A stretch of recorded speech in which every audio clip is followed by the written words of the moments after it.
Ayatollah Ali Khamenei, তিনি এমন একটা অবস্থানে আছেন, অনেকের কাছ থেকে তিনি বিচ্ছিন্ন আছেন, কারণ ইরানের সর্বোচ্চ চেষ্টা যাতে এই ধর্মীয় নেতার ক্ষতি না হয়, কারণ তাকে যদি হত্যা করতে পারে আমেরিকা এবং ইসরায়েল, তাহলে ষোলকলা পূর্ণ হয়। ইরানের সর্বোচ্চ ধর্মীয় নেতা আয়াতুল্লাহ আলী খামেনি কি নিহত হয়েছে? এর সঠিক উত্তর নেই দর্শক। প্রতিরক্ষা মন্ত্রী কি মারা গেছেন?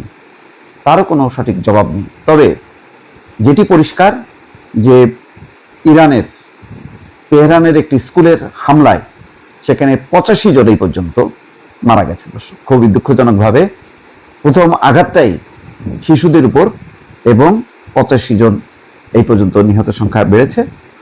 প্রথমে 25 ছিল, 50 ছিল, 85, জানি না শেষ পর্যন্ত গোটা স্কুলের আরও যে শিক্ষার্থী ছিল তারা কতজন জীবিত আছে আর কতজন মারা গেছে। নানা রকম মিশ্র প্রতিক্রিয়া দর্শক।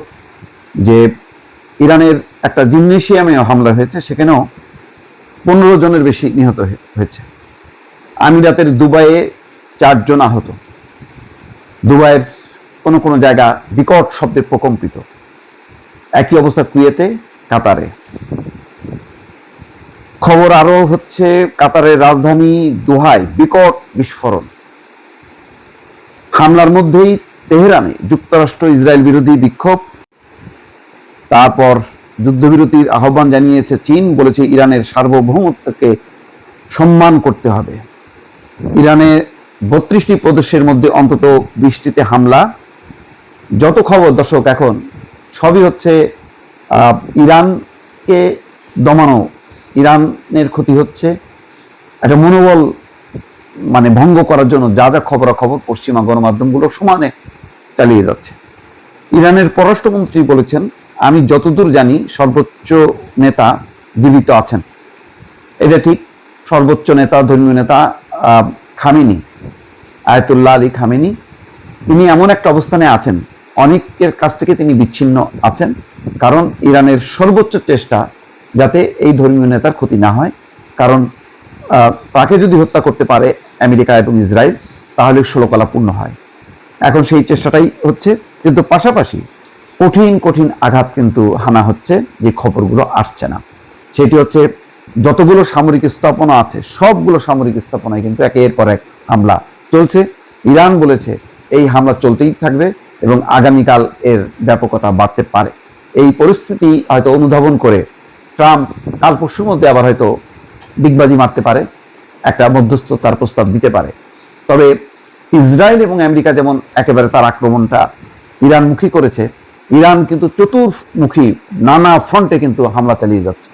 চিন্তা করেন, এক ইরান কতগুলো দেশে মার্কিন স্থাপনায় হামলা চালাচ্ছে। সেই হামলা চালাতে যে কোনো কোনো জায়গায় একদম শহরের কেন্দ্রস্থলেও ক্ষেপণাস্ত্র বিস্ফোরিত হচ্ছে। একটা এলোমেলো অবস্থা। মধ্যপ্রাচ্যের নানা দেশ যারা আমেরিকার লবি মেনটেন করে, তারা এখন ইরানের বিপক্ষেই অবস্থান নিচ্ছে। নতুবা যদি পুরো আরব দেশগুলো এই মুহূর্তে ঐক্যবদ্ধ থাকতো, তাহলে কিন্তু ইসরায়েল এবং আমেরিকার অবস্থা কঠিন হয়ে যেত। কিন্তু তারা ইরানের বিরুদ্ধে এমন চাল চেলে রেখেছে যেখানে ইরান সহায়তা পাচ্ছে না। ইরান জানে যে সেই সহায়তা পাবেও না, সেই চিন্তা ভাবনা করে ইরানও এখন একেবারে বলা যায় যে তাদের আর পিছু হটার উপায় নেই, এমন একটি অবস্থান পজিশন নিয়ে তারা এখন সর্বমুখী পাল্টা হামলা করছে এবং জবাব দিচ্ছে, যার পুরো বিবরণ কিন্তু আসছে না। দর্শক নিশ্চয়ই দেরিতে হলেও পাওয়া যাবে। তবে ইসরায়েল এবং যুক্তরাষ্ট্রের যৌথ হামলার খবরাখবরগুলো খুব দ্রুত গতিতে পশ্চিমা গণমাধ্যম প্রকাশ করছে দর্শক।